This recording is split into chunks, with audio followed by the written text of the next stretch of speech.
This has very beautifully found manifestation in the planetary system in which we live. The diameter of the earth, the diameter of the sun, the distance between moon and earth, and in terms of how the earth's orbit is divided. Based on this, knowing the connection between the celestial system and the human system, many things were evolved and developed.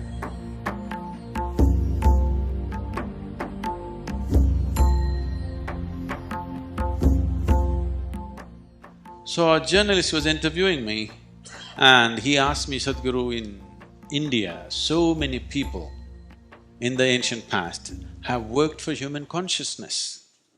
Who do you think has contributed significantly in the Western Hemisphere? Without hesitation, I said Charles Darwin.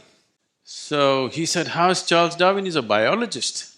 No, in the Western Hemisphere, he is the one who put this idea, if a life strives, it can go beyond its limitations.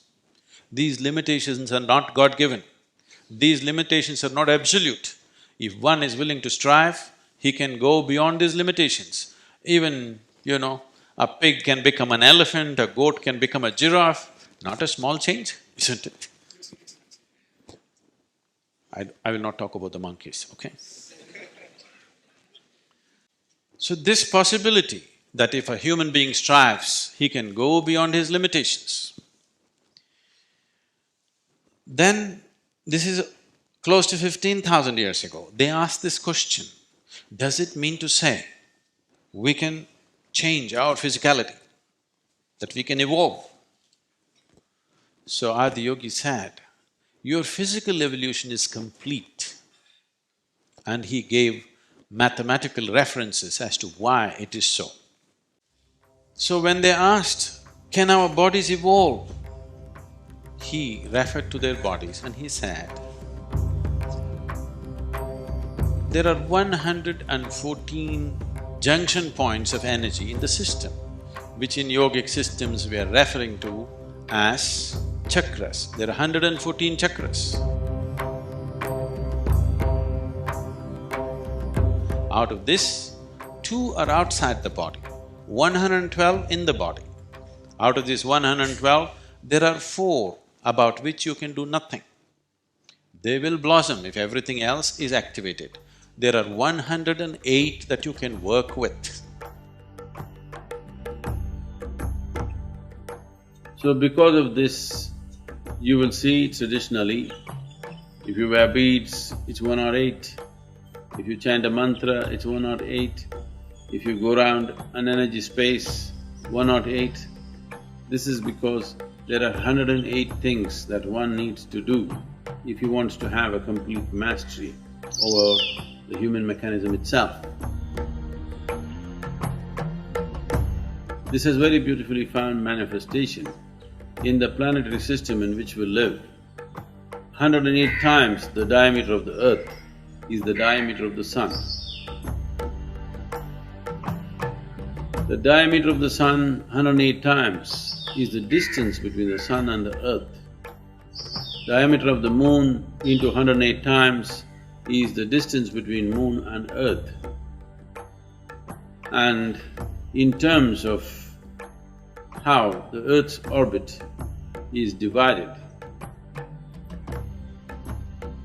even that amounts to 108. For example, the positions that the earth takes around the sun is called one nakshatra.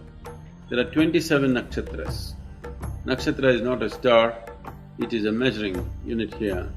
There are 27 nakshatras, and these 27 also indicate 1/2 of the lunar cycle. The 27 nakshatras means 13.5 lunar months, and that's how the lunar calendar functions. A nakshatra is divided into 4 padas, that means 1/8 of the moon's cycle, which is approximately 3.5 days. 27 nakshatras into 4 padas is 108 padas in 1 year. So with the completion of 1 year, there are 108 padas. So this is almost like the beads that you wear, 108. Right now, the planet Earth is arranging itself in the form of 108 beads around the sun, and accordingly you use 108 beads whenever you wear. This is almost like beads around the sun's circumference. Based on this, knowing the connection between the celestial system and the human system, many things were evolved and developed.